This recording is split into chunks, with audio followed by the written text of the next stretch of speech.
Hello, നമുക്കിന്നൊരു താറാവിനെ എങ്ങനെ ഉണ്ടാക്കാൻ നോക്കാം. നേരെ വീഡിയോയിലേക്ക് കിടക്കാം. ആദ്യം ഇതുപോലെ 2 പേപ്പർ എടുക്കുക.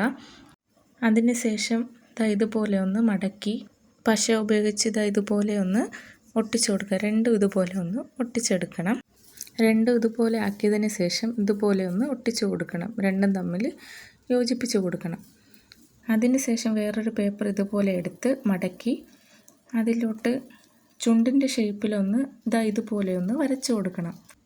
അത്യാവശ്യം നീളത്തിന് ഇതുപോലെ ഒന്ന് വരച്ചു കൊടുക്കണം. അതിന് ശേഷം അതിനെ വെട്ടിയെടുക്കണം.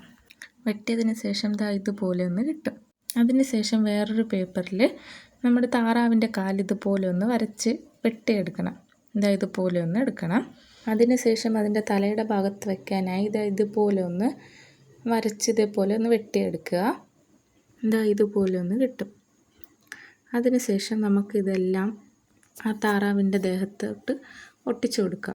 ആദ്യം നമുക്കതിൻ്റെ ചുണ്ട് ഒട്ടിച്ചു കൊടുക്കാം. ഇതുപോലെ പശ തേച്ച് ആ വെട്ടി വെച്ചിരുന്ന ഭാഗം ഇതുപോലെ ഒന്ന് ഒട്ടിച്ചു കൊടുക്കാം. അതിനുശേഷം ഇതിൻ്റെ കാല് നമുക്ക് ഒട്ടിച്ചു കൊടുക്കാം. 2 കാലും ഇതുപോലെ ഒന്ന് ഒട്ടിച്ചു കൊടുക്കാം. അതിനുശേഷം നമുക്കിനി തലയിലത്തെ ഭാഗം കൂടി ഒട്ടിച്ചു കൊടുക്കാം. ഇതുപോലെ ഒന്ന് ഒട്ടിച്ചെടുക്കാം. കണ്ടോ, ഇപ്പം തന്നെ ഏകദേശം രൂപമായി കിട്ടിയിട്ടുണ്ട്. അതിന് ശേഷം നമുക്ക് താറാവിൻ്റെ കാഴ്ചയ്ക്ക് വേണ്ടി നമുക്ക് കണ്ണൊട്ടിച്ചു കൊടുക്കണ്ടേ. ഇതുപോലെ 2 കണ്ണിന് ഇതുപോലെ ഒന്ന് വെട്ടി ഒട്ടിച്ചു കൊടുക്കാം. ഇനി നമുക്കതിനെ സുന്ദരനാക്കി എടുക്കണ്ടേ. സുന്ദരനാക്കുന്നതിനായിട്ട് 2 പുരുകം ഇതുപോലെ ഒന്ന് വരച്ചു കൊടുക്കാം.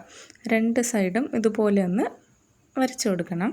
കണ്ടോ, ഇപ്പോൾ ഇത് സുന്ദരനായില്ലേ. എല്ലാവർക്കും ഇഷ്ടമായെന്ന് വിചാരിക്കുന്നു. എല്ലാ കൊച്ചുമക്കളും ഇത് ട്രൈ ചെയ്ത് നോക്കണം. എല്ലാ പേരൻസും ഇത് നിങ്ങളുടെ മക്കൾക്കെല്ലാം കാണിച്ചു കൊടുക്കണം. അവരെ കൊണ്ട് ഇത് ചെയ്യിപ്പിക്കാൻ നോക്കണം. ചെറിയ ചെറിയ സ്കില്ലുകളൊക്കെ അങ്ങനെ വളർത്തിയെടുക്കാനായിട്ട് ശ്രമിക്കണം. അപ്പോൾ ഇത്രയേ ഉള്ളൂ. ടാറ്റാ. ചാനലൊന്ന് സബ്സ്ക്രൈബ് ചെയ്തും ബെല്ലൈക്കൺ ഓൾ എന്ന ഓപ്ഷനും ക്ലിക്ക് ചെയ്യാൻ മറക്കരുതേ.